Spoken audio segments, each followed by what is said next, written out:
يا شيخ. والذين يقولون ربنا اصرف عنا عذاب جهنم إن عذابها كان غراما.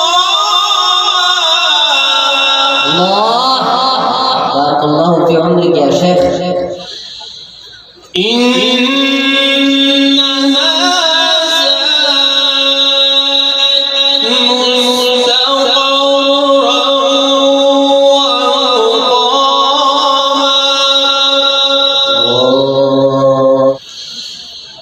والذين إذا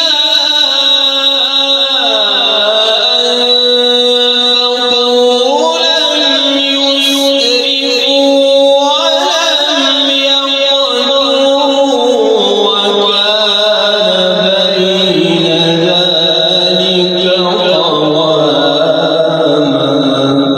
ما شاء الله. والذين لا يدعون مع الله إلها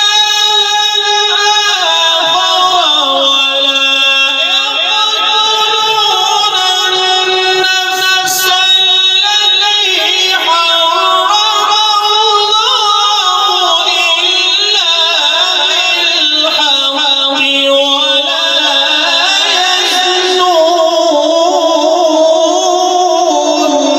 الله أكبر. نعم يا شيخ. ومن يفعل ذلك يلقى أثاما. والذين لا يدعون مع الله إلها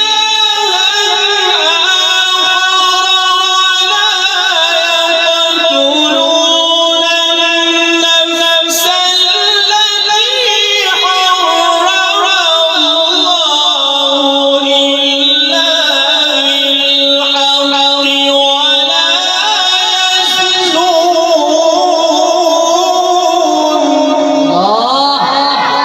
ما شاء الله.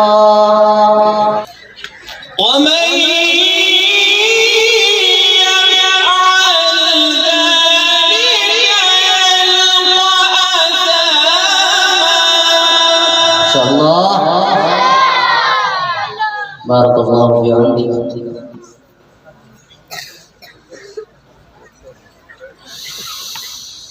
يضاعف